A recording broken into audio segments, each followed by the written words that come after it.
le titre des constructeurs de McLaren grâce à la victoire de Lando Norris, qui a réalisé un week-end parfait à Abu Dhabi. McLaren retrouve la couronne des constructeurs, la 9e de son histoire, couronne qu'elle n'avait plus décrochée depuis 1998. Et surtout, petit clin d'œil du destin, ce titre, il arrive 50 ans après le premier titre constructeur en 1974. Alors oui, il y avait eu le titre à l'époque de Lewis Hamilton, pilote, en 2008. Mais depuis, la firme fondée par Bruce McLaren avait connu vraiment des moments très très difficiles. Elle avait même passé tout près de péricliter. C'est quand même une belle image, une équipe historique qui s'impose en Formule 1. Il y a un moment où on avait peut-être un petit peu besoin de ça, Stéphane. La belle endormie est de retour, c'est vrai. Alors, ça referme aussi un épisode plus douloureux, l'histoire du Spygate.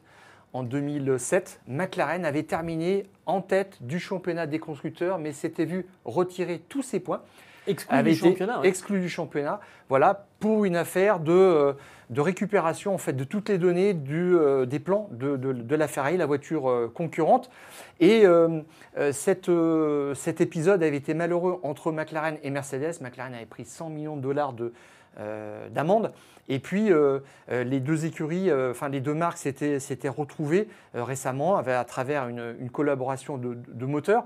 Mais effectivement, ça fait depuis 1998 que McLaren n'avait pas remporté le titre. Et à l'époque, c'était déjà avec Mercedes comme motoriste. Donc, c'est assez génial. Et pour bien aussi faire sentir l'envergure de McLaren, eh bien, j'ai vu que dans les statistiques, c'est l'une des deux seules marques qui détient la triple couronne, on pourrait dire en tant que constructeur avec Mercedes, c'est-à-dire que c'est une écurie qui a remporté le championnat du monde des constructeurs de Formule 1, les 500 miles d'Indianapolis et les 24 heures du Mans.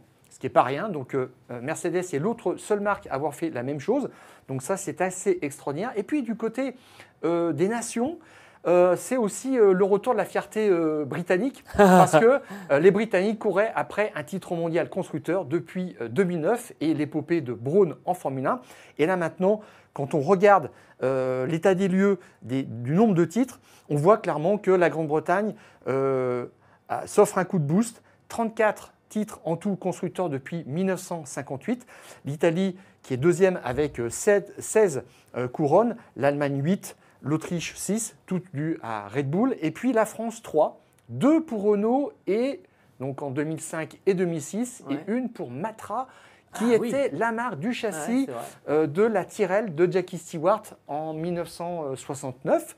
Donc la Grande-Bretagne est de retour en Formule 1. Alors, juste rapidement, ceux qui ont un peu plus de recul, tu viens de remonter quand même très très loin, mais dans un passé quand même un peu plus récent, la dernière décennie de McLaren, très très chahutée, avec la 9e place au classement des constructeurs, avant-dernier du classement des constructeurs. Oui. Il n'y a pas si longtemps que ça, 2015, bien sûr. L'association avec Honda, cette fameuse observation de Fernando Alonso qui pendant un Grand Prix à Suzuka parle, en plus donc à Suzuka, au Japon, alors que la McLaren était motorisée par Honda, et dit mais c'est pas possible, c'est un moteur de GP2, donc à l'époque la dénomination de la Formule 2, un véritable camouflet.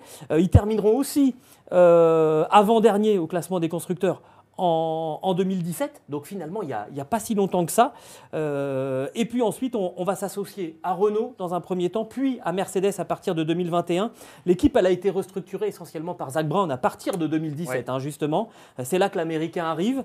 Il repère Lando Norris. Il le fait arriver dans l'équipe. Il y a un premier pari avec Daniel Ricciardo qui va s'adjuger, qui va finalement s'avérer être une impasse.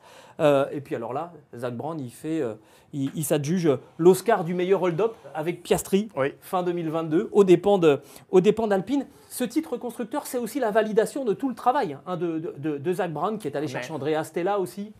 Il n'a pris que des bonnes décisions, c'est assez incroyable. Et alors, quand je te disais en ouverture de ce podcast que c'était aussi une projection vers l'avenir. C'est son premier titre de champion du monde. Alors qu'avant, on avait des vieux routiers des podiums. Toto Wolff, Christian Horner, même Ross Brawn, titré en 2009. Et après, les Stefano Domenicali, j'en passe et des meilleurs. Jean Todt, évidemment. Et là, il incarne vraiment la nouvelle génération. C'est génial. Ouais. Ça aussi, c'est pareil. Et il a été d'une finesse, d'une compréhension absolument incroyable. C'est quelqu'un qui démarchait des sponsors et qui les plaçait dans différentes écuries, qui savait exactement ce qu'il fallait faire en termes de communication. Donc c'est quelqu'un qui connaît vraiment très très bien la psychologie. Et fin 2016, quand il devient justement CEO de McLaren, il dit la couleur de McLaren c'est orange. Et là c'est reparti et les fans prennent tout de suite. L'écurie est au fond du gouffre, mais il leur parle, il sait exactement comment leur parler et ramener toute cette communauté, tout ce fond d'histoire. On verra que McLaren, c'est le principal contradicteur de Ferrari dans les livres d'histoire. Et puis là, c'est parti. Il prend tout de suite le moteur Renault en 2018. Il se débarrasse du moteur Honda. Il titularise Norris. Il fait quelque chose aussi de très très important. En 2020, il y a la crise du Covid. Et il y a 2 écuries qui sont menacées de disparition immédiate. C'est Sauber et c'est McLaren. Eh bien, qu'est-ce qu'il fait? Il licencie 25% des effectifs chez McLaren. Il vend le McLaren Technology Center en 2021 pour faire rentrer de l'argent parce que là, on en est même à avoir des problèmes d'achat de matières premières pour fabriquer la voiture. C'est juste hallucinant. Et puis après, 2021, donc la collaboration avec Mercedes, l'affaire Piastri, là aussi, c'était bien senti en 2023. Et puis, en 2023, surtout, il voit que James Key est décevant en tant que directeur technique. Eh bien, il le vire. Ouais. Et dans le premier trimestre de 2023, eh bien, il confie le développement de la voiture à son équipe et qui n'a pas de directeur technique encore, mais c'est là que ça commence à refonctionner correctement. Et puis 2024, il y a Rob Marshall qui arrive, un taulier en fait de la période Renault 2005, donc champion du monde, et puis qui a passé quelques années chez Red Bull 2006-2023.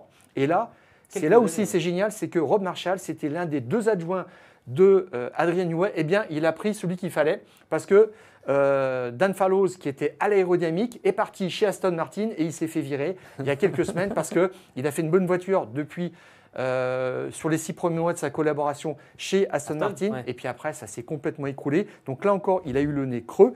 Et puis, dernière chose qu'il a faite aussi, qui n'est pas des moindres, c'est qu'il a assuré la viabilité de McLaren en vendant une part significative, majoritaire, importante à un fonds souverain de Bahreïn. Comme ça, on sait que McLaren sera encore sur la grille pendant de nombreuses années.